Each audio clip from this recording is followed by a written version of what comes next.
में सोनीपत में पूर्व विधायक जय तीर्थ दहिया ने सोनीपत में बीजेपी सरकार पर निशाना साधा और कहा है कि बीजेपी ने हरियाणा प्रदेश का भाईचारा बिगाड़ा और प्रदेश में वापस भाईचारा कायम हो, इसी मकसद से कांग्रेस नेता बृजेंद्र सिंह ने सद्भावना यात्रा शुरू की थी।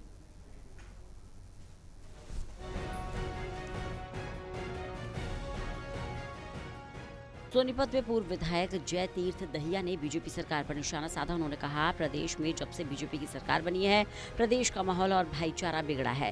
कांग्रेस नेता बृजेंद्र सिंह ने सद्भावना यात्रा की शुरुआत कर प्रदेश में भाईचारा कायम करने के मकसद से लोगों को जोड़ा है, जिसका समापन 23 मई को रोहतक में होगा। उन्होंने कहा, इस यात्रा से प्रदेश में भाईचारा और कांग्रेस की नीतियों को 90 विधानसभा में पहुँचाया गया है, जिसके दूरगामी परिणाम सामने आएंगे।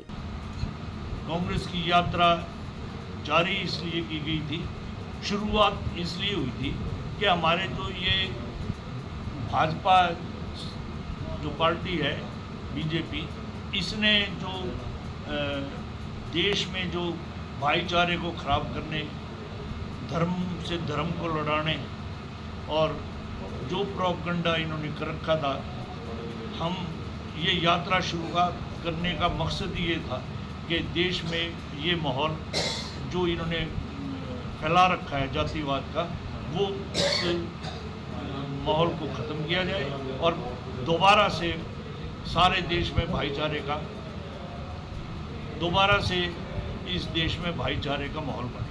जय तीर्थ दहिया ने कहा, कांग्रेस की आधिकारिक यात्रा थी, जिस पर राहुल गांधी और प्रदेश अध्यक्ष राव नरेंद्र ने भी अपनी मुहर लगाई। उन्होंने कहा, बीजेपी से प्रदेश और देश को छुटकारा दिलाने के लिए कांग्रेस पार्टी एकजुट है, संगठित है।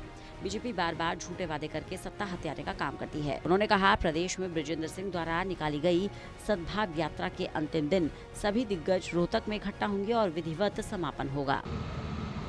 और 23 तारीख को इस सद्भाव यात्रा का समापन किया जा रहा है रोहतक में। राजीव चौक पर शाम को 6:30 बजे इसका समापन का प्रोग्राम है और उस दिन रोहतक शहर में ही 3 बजे यात्रा शुरू हुई और भिवानी स्टैंड पर पहुंचकर फिर इस तरह। बहरहाल कांग्रेस पार्टी को इस यात्रा से कितना लाभ होगा, ये समय बताएगा। लेकिन इस यात्रा में राहुल गांधी ने पहुंचकर बृजेंद्र सिंह के कद को न केवल बढ़ाया है, बल्कि कांग्रेस पार्टी को संदेश दिया है कि जो सड़कों पर उतरेगा उसे फायदा होगा। वहीं देखना दिलचस्प होगा कि यात्रा के समापन के मौके पर कांग्रेस पार्टी कितनी संगठित नजर आती है। सोनीपत से कविता शर्मा की रिपोर्ट।